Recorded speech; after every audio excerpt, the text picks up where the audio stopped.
Don't take advice from people who haven't been there. What if I told you that the secret behind Will Smith's $350 million empire is the same principle John D. Rockefeller used to become the richest man in modern history? Let's start with something Will said that most people overlook. He said, "Taking advice from someone who hasn't done what you want to do is almost insanity." And he's right. Too many people build their lives based on the opinions of people who haven't built anything themselves. Family, friends, teachers, they all mean well. But if they haven't walked the path, their advice is just noise. Rockefeller understood this. He didn't follow the crowd. He studied the moves of the few who created empires. He modeled excellence, not popularity. That's a mindset shift. From "who do I know that will approve of me?" to "who can I study that actually made it?" If you want extraordinary results, stop listening to ordinary voices. You don't need more opinions. You need proven principles, and that starts by filtering the voices you allow into your vision. But here's where it gets interesting. Will Smith didn't just stumble into $350 million by doing more. He did it by doing it better. He talks about how time and focus compound. "If I work 10 hours a day and you only do 9, he says, "in a year it's going to be really hard for you to beat me." That's not just hustle culture, it's leverage. It's a Rockefeller move. Rockefeller understood this deeply. He didn't chase every opportunity.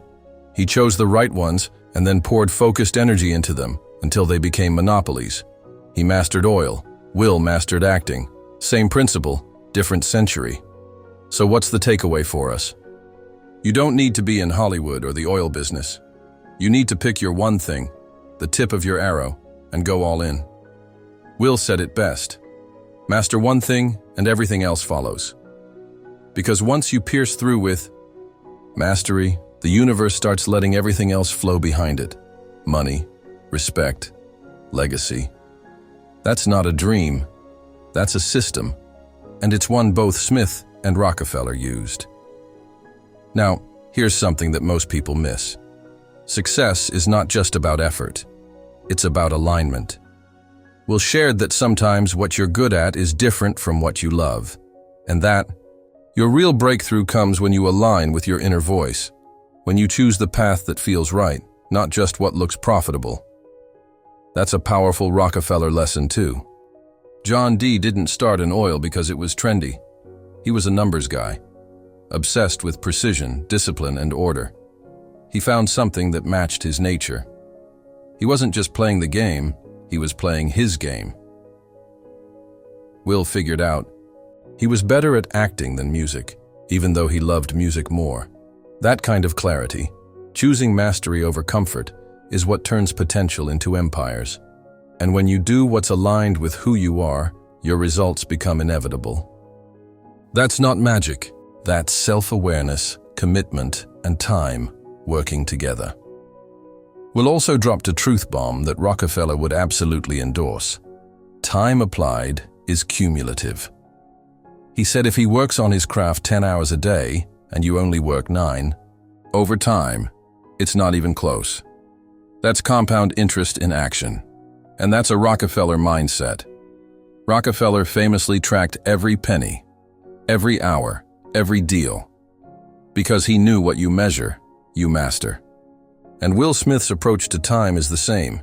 He treats his hours like assets, not accidents. That's why both of them built empires, because they respected time. They didn't wait for motivation. They knew the secret wasn't hustle. It was compound commitment. So if you want Will Smith results, or Rockefeller wealth, start with this question. How are you spending your hours? Are they building your dream or someone else's? Will also talked about God, but not just in a religious sense.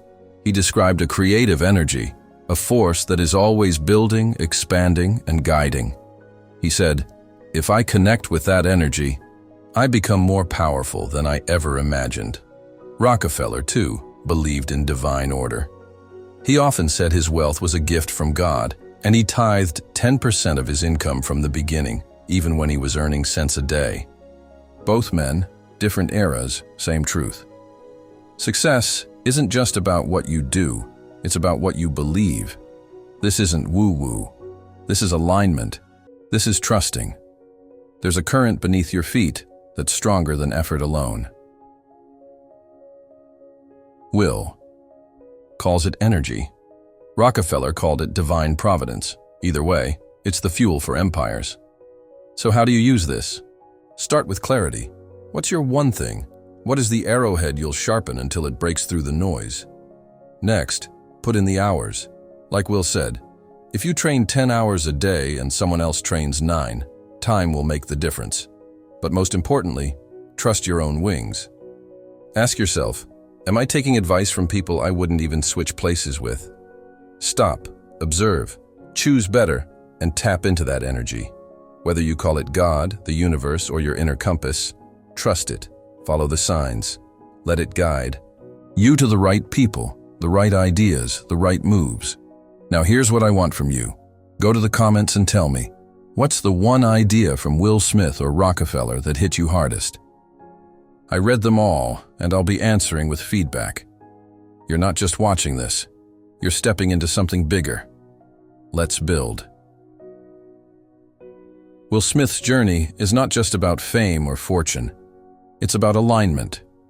It's about mastering your craft, trusting your intuition, and becoming who you're meant to be. And Rockefeller? He would have nodded in agreement. He built empires on discipline, faith, and clarity of vision, long before the internet, long before Hollywood. 2. Men, two eras, one truth. The real wealth is becoming the kind of person success can't ignore. So whether you're starting with nothing or already on your path, focus, commit, and trust the process. Because when you become that person, wealth, impact, legacy, they follow.